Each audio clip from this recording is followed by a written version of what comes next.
Hi, I'm Ron. I make it better, that's what I do. I wanted to take a moment or two to talk about Lars and Jes and skill set. I'm going to reveal the secret to improve, getting the skill set he has and how to go about it and what's going on.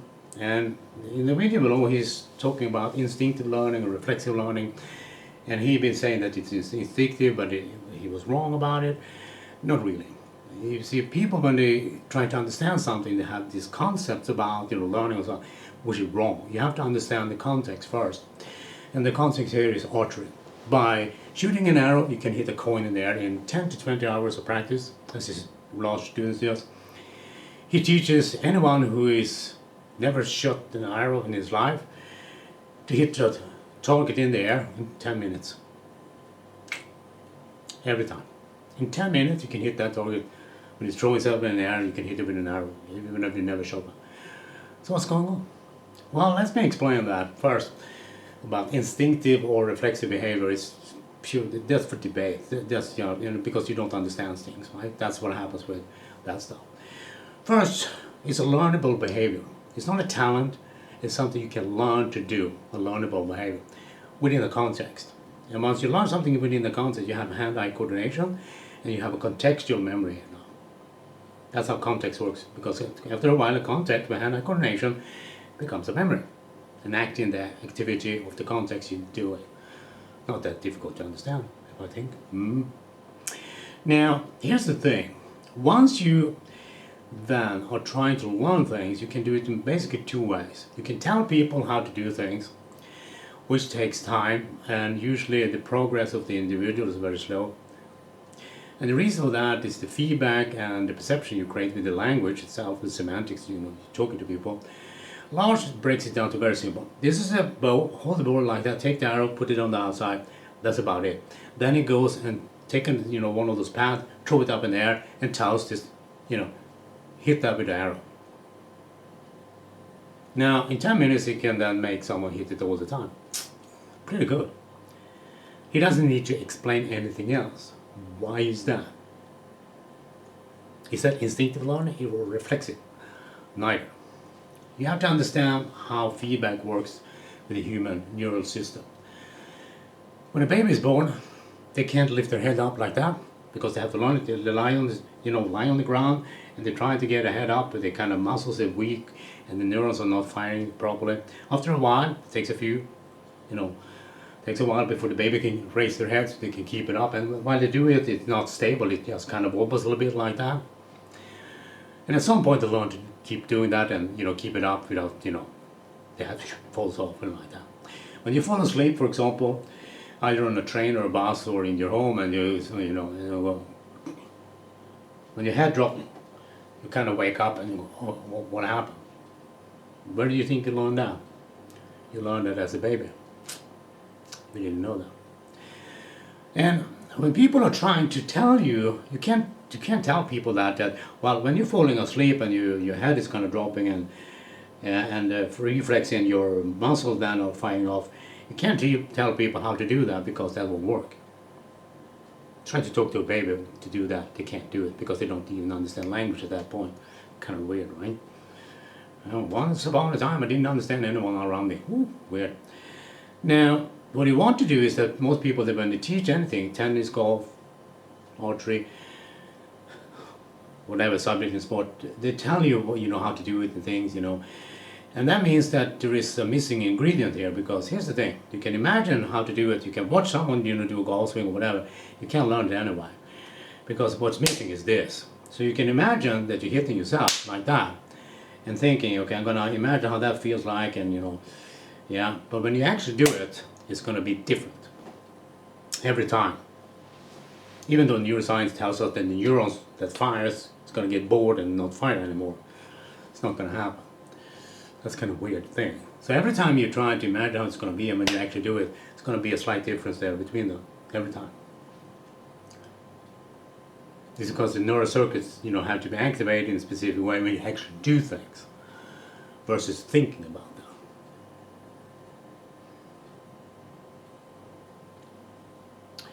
So what happens in the archery here with Lars? Well, instinctively, he tried to, first when he did things, right, he did it like everybody else. This is a bow, this is an arrow, this is how you draw the arrow back with your elbow, this is how you aim. All that stuff is nonsense. And he tried that, teaching it first, and he realized after a while the students couldn't fucking do it. And it took too long. So he realized after a time that when he's doing that, how did I fix it? How did I learn it? So he told the students just hold the bow like this, take the arrow, put it down. And then he went and took a pad, threw it up in the air, and he told them, hit that with the arrow. You don't need more instruction than that. Here's the thing, this is the secret that people doesn't know about. He doesn't know about. He instinctively knew it and understood it in a way. Because when you're holding the bow and your arrow and you start tracking a visual object that's moving through space, your brain shuts down. You can't think them. So when you see the object, your instinct takes over. So that, Lars, is instinct by genetic trait. That's something that people learn through evolution, thousands of years, millions of years, whatever, depending on how long human beings has been around. So once you start tracking the visual object, you can't think anymore.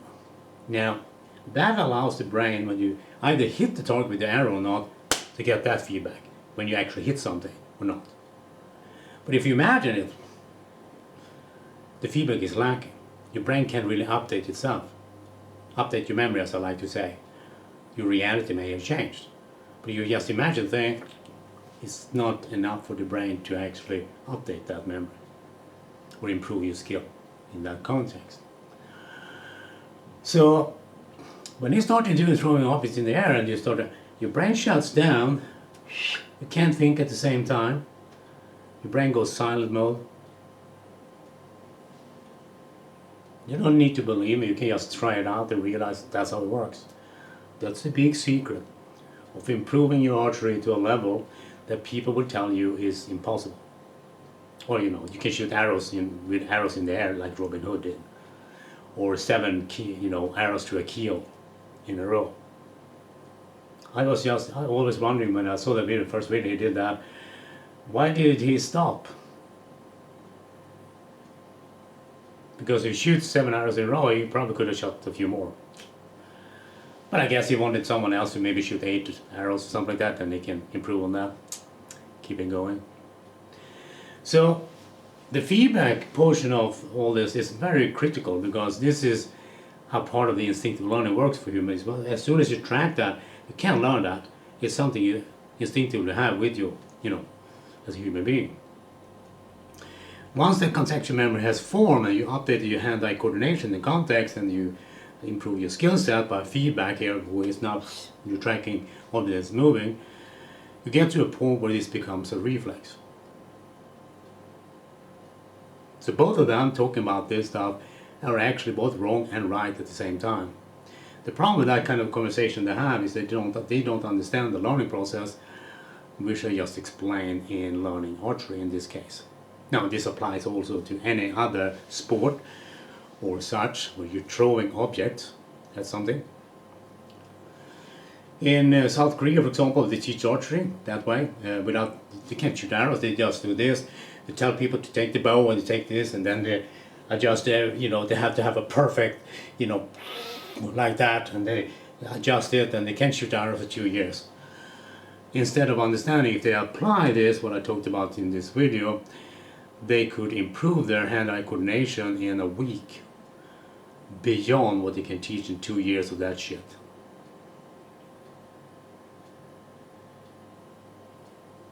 Most people don't get that, by the way. In South Korea, coaches there, if they watch this, may not understand it either. But you can create a learning context where you are actually improving what actually matters with immediate feedback. Because if the feedback is delayed either by imagining it or being told how to aim and all that stuff. Golf, they tell you this is how you aim, this is how you do this is how you do that, and nothing of that shit works. They don't know that. They only know that these people have trouble learning the golf swing, and they don't know why people have a problem with that. Everybody in golf basically struggles with it, and they don't know why. I'm teaching a golf instruction that never existed that actually works. It makes golf easy. So at some point when you learn that, you never have a problem with your golf swing anymore. It just works, like riding a bike, driving a car, having a reflex that just works. You never need to practice your golf swing because it will just fucking work. But people can't teach that in golf because they don't understand the dynamics of the golf swing. The same thing is the dynamics of archery. Lars was talking about when he was starting out studying archery, the way they did it back in the day, thousands of years ago, hundreds of years ago. And he just realized that they don't use, keeping the arrows at the, in the place in the hip, they just kept them in the fingers and just could do that stuff, running around shooting people in the city. You don't have time to, I'm going to aim here, target is moving, because someone else is going to shoot you down, or cut you down with a sword or something like that, or an axe, or a knife, or a big rock. You never know. Ooh. So, but it got a lot of criticism at the time, and the reason why is that the people criticized him. They couldn't do it, but he could, because he learned the way you should learn this stuff. If you really want to be able to be good at archery like Robin Hood was, Lars is the guy. Lars is the man. But when they start talking about this stuff, they get it wrong because they don't understand the learning process that happens. And the big secret is that feedback, once your brain shuts down and you hit the target or not, that moment when you get that feedback, your brain is shut down and you get immediate feedback without any filters in the way with language, aiming, things or whatever. That feedback is so good for fast, accelerated learning in the archery or baseball or other sports that needs to do things like that. Once you understand that, you can train anyone to be a quarterback. For example, in American football. I like to call it American handball because, they're using their hands. In the West, we play football with our feet, So American football is a misnomer. I love it when they call it, World Series when there's only an American team competing in baseball, for example. I like, so where are the other countries then? It's an American series, they should call it what it is. But a lot of people like to call things differently because conceptually, with the way people think about things, right? But if you do that, then you may leave important information out and exclude things and get things wrong or get things right. But it's very easy to be confused about things. So when your brain shuts down, you're tracking a visual object that's instinctive, that's the genetic trait people have through evolution. That's not a reflex. Once you learn activity in the contextual memory and improve your hand-eye coordination, at some point it becomes a reflex. And then you can improve that within the set of doing things in the learned behavior now, so you can actually shoot an arrow to a keyhole 7 times. Anyway, I'm gonna stop talking because my head is start troubling me. I have something that people may today know as long COVID. That means you have a chronic fatigue issue. I have energy issues, energy loss, and I can't do things other people can take for granted. But I had it for 23 years. This is way before COVID. This kind of illness, energy fatigue illness, or blah, I can't really pronounce it, it's Latin. You get it after a cold or a flu, and COVID is a flu, so sometimes that happens. And since a lot of people got this COVID and a lot of people didn't have the proper immune system for it, I was fine. I had COVID a few months also, no problem. I had it for 4 days and then it started improving. So then people's, bodies can be shut down. You get energy, you get brain fog, pains, whatever mysterious things going on in your body. Some can't even, wake up in the morning, they can, basically move to the bathroom, maybe, and then they lie in bed for the rest of the day. Some of them have such pain in the bodies that they can't even wear clothing because it hurts. Can affect people a little bit differently. And scientists still doesn't understand the causality of what's going on. And I had it for 23 years now, and it's getting worse the last 10 years. I don't know why, probably because I'm aging and whatever else is going on. But the good news is you can still learn things from me that you can't learn from other people.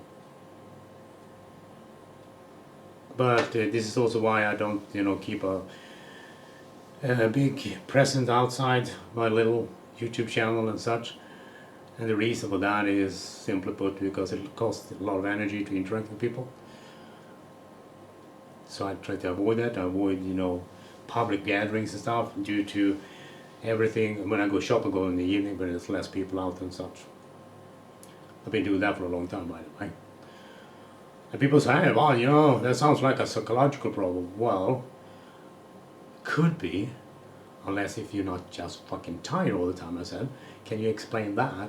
And all those self-proclaimed experts in various, either medical or golf or archery, will give you, no answer. This is how it works with skills. When you get that feedback time between when you do something, you get the feedback, is so important. It's the shorter the time is, the better quality of the feedback you get, and the better and faster you can improve. And when people try to explain to you how it works, all that information about how to do things gets in the way of the feedback. They don't know that. This is one of the issues with people. When I'm trying to teach people, I don't spend a lot of time with explaining things. I just tell them, do this for a couple of weeks, you're going to get better. They do it for a couple of weeks to get better, and they say, I don't understand how it works. I say, are you better now? Yeah, that's it. And they say, but other experts in golf, for example, they tell me, but Sean Ford doesn't teach this, or Pete Cowan, or Mark Crossfield, or Monty Schillman, or whatever name in the band, in the business. And I said, yeah, because they don't know how this works. The dynamics of the golf swing, they get it wrong. They create so many filters through memory that people have to think that's needed for the golf swings, that makes it just more difficult. So people get frustrated and such. And I just used one of my members last year. He went all in on my grip and my lift until takeaway. The only instruction that actually works for golf, takeaway. And previously, for 2 years, he'd been in the doghouse. He lost 40 yards. Once he started doing my stuff and get feedback from me, he regained the 40 yards he lost for 2 years and added more distance. And cool enough, at the end of the season, he went on a vacation and he shot one on the par. You see, I don't teach people about shooting below 100 or 90 or 80. I teach people to shoot scratch golf. It's not difficult. It's only difficult when people teach you the modern shit and it doesn't work so well. So why would you want to keep doing that? It doesn't matter if it's golf or archery or baseball or American handball, as I like to call it. They're throwing a ball to other players. That's American handball, by the way. It's not American football. They got it wrong. And I'm just wondering, what else did they get wrong if they label things that way? Anyway, I'm tired. My head is starting to, going like that. So hopefully, Lars, if you're watching this, enjoyed it, to understand that you're both right and both wrong at the same time. The first thing you have to learn to do if you do archery, you have to have an instinctive tracking object. That's instinctive learning. That's a genetic trait people have. Once you learn the activity itself and isolate it in contextual frame and contextual memory, then you have a reflexive action with hand-eye coordination within that learned behavior act. And once you have that, you can just fucking do it. There is no unconscious. It's just a learned activity providing quality feedback, which you discovered by accident or by instinct, whatever you call it, at the time. But the reason why it works is that as soon as people start tracking the object in there, they can't think. That allows the brain to get better feedback when you either hit the target with an arrow or not. That's how it works. Anyway.